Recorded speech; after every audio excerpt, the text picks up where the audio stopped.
Hey Fishy, we hope that you're having fun at Fishy Comes Home. We want to tell you now a story, a Bible story, about how God is involved in our lives. The book of Ruth has like three main characters: Ruth, Boaz, and Naomi.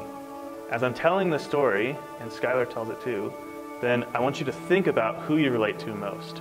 Now this story happens in the land of Israel. At that time, about 3,000 years ago, there was this huge famine in the land. So a lot of people left Israel, left the town of Bethlehem, and went down to this land, Moab, that's called Jordan now.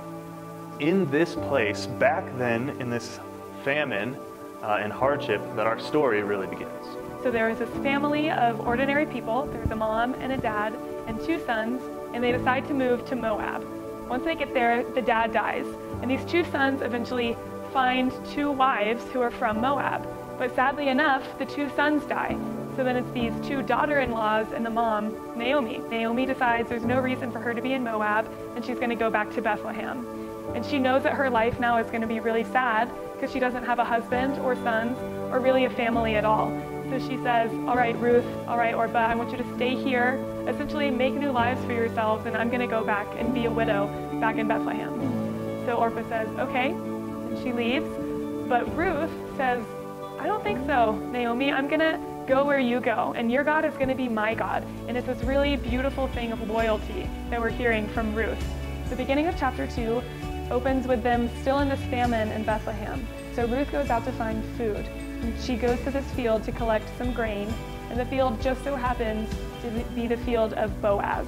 And Boaz was this really great guy. The Bible says that he had noble character. Boaz prays for her. He prays that God will bless her because he heard about the whole reason Ruth was in Bethlehem was because she was following Naomi and being a loyal friend to her and a loyal daughter-in-law to her. Ruth goes back and tells Naomi, hey, I met this man today who let me pick grain off of his field, and he was so generous to me, and his name was Boaz. And Naomi freaks out. She's super excited because she knows who Boaz is.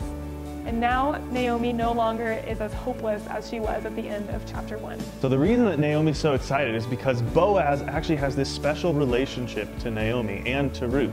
He has the ability to save them from poverty. If he marries Ruth, then he could save them and provide for them.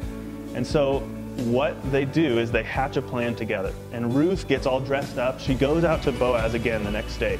She goes, she talks to him and says, hey, you have the ability to save me. You know who Naomi is. You know who I am. Will you basically marry me and save us from poverty? He says, yes, I will marry you.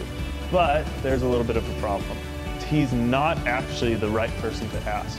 There's one other person, and we don't know his name. There's one other person who could marry Ruth and save Naomi and Ruth from this poverty. Boaz has to first offer this opportunity to this other guy. So that's exactly what happens. He says to Ruth, yes, I'll marry you if this guy says no. And he says to him, basically, do you want to save Naomi and Ruth from this poverty? This guy says no, he's not going to marry Ruth because she's a Moabite. And so Boaz says, okay, that's what I wanted anyways. If you don't want to marry Ruth, then I will. And so that's exactly what happens. They do get married. The funny thing is that this guy who comes and leaves, you never even learn his name. And you see at the end of the book that Boaz and Ruth, they get married and they have a baby. This baby's name is Obed, and he has a baby named Jesse, and that person has a baby named David. David, who we know in the Bible as one of the most important and one of the most famous people in all of the Old Testament. How does all of this apply to us today? Like Cameron said at the beginning, we wanted you to think about who can you relate to most in this story.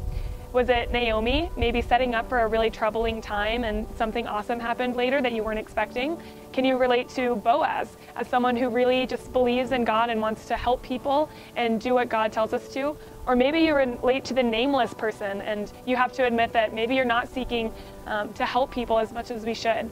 So we have some questions that we want you to talk about now in your small group about how this actually can relate to us today.